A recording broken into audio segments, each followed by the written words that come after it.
Nasaan si Carmen? Ayun! Kita din kita.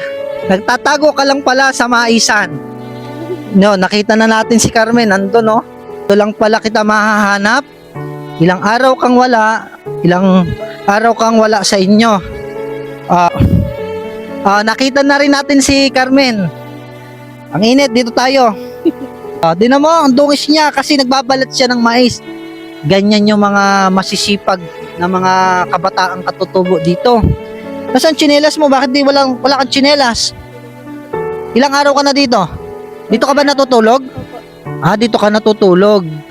Ay, kamusta ka na? Okay lang po. Okay lang, kumain ka na ng umagahan. Opo. Nasaan yung mais na binabalatan mo? Dun sa... Samahan mo kami, tara doon. Tara, sasamahan tayo ni Carmen. Sasamahan tayo ni Carmen doon sa kanyang binabalatan na mais. Papakita sa atin kung paano siya magbalat ng mais at kung gaano siya kabilis, no? Tara. Pakita mo. Tara. Ay, sa pagbabalat pala ng mais, merong mga saknong-saknong, tama? Ito yung saknong mo. Ilang kanyan? Ilang saknong? 20. Ito pa lang ang nababalatan mong mais? Opo. Kasi simula mo lang ba ngayong umaga magbalat ng mais? Opo. Ibig sabihin ito pa lang ang nababalat mo? Wala pa tong kalahating sako, no? Wala pa po. Parito ka. Ang init. Wala kang pandong? Wala po. Wala kang pandong pag nagbabalat ka ng mais? Wala po.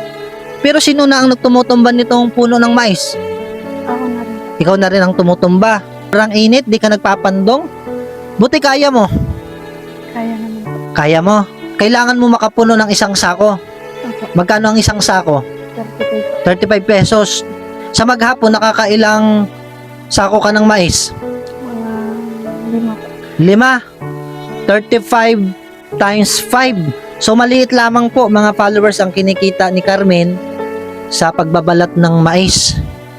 So bakit mo ginagawa magbalat ng mais kahit may sakit ka? 'Di ba? Umiinom ka ng gamot 6 na buwan. Bakit nagtsatsaga ka magbalat ng mais kahit ganun kamura? Pang gastos isa. Panggastos-gastos ninyo. Pambili ng bigas. Sa init pinagpapawisan na ako.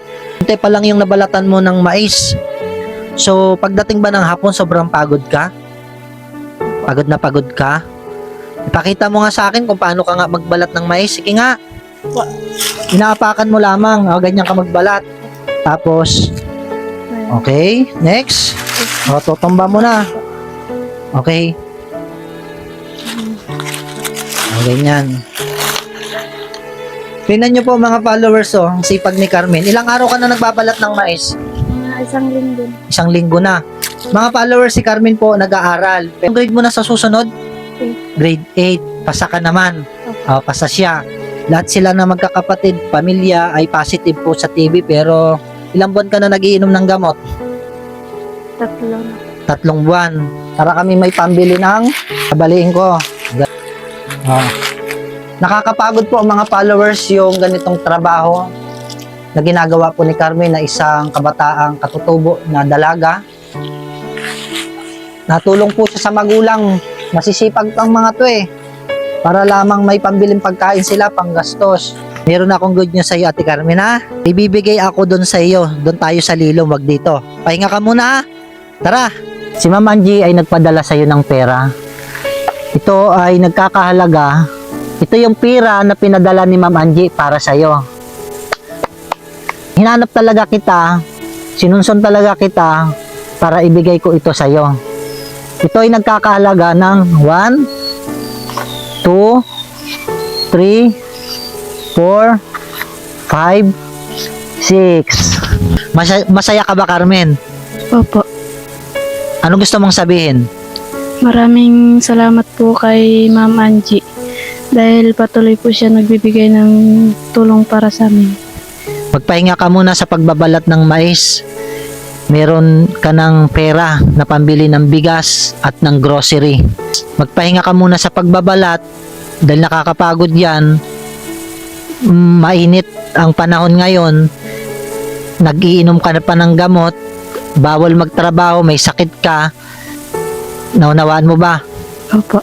Kaya ngayon isasama na kita. Maliwanag. Sasama ka sa akin ha. Magpapahinga ka na sa pagbabalat ng mais. Mainit. Hindi ka gagaling sa sakit mo kapag ikaw ay trabaho ka ng trabaho. Maraming pong salamat po kay Ma'am Angie na nagbigay ng 6,000 para sa bigas at grocery ng pamilya ni Carmen.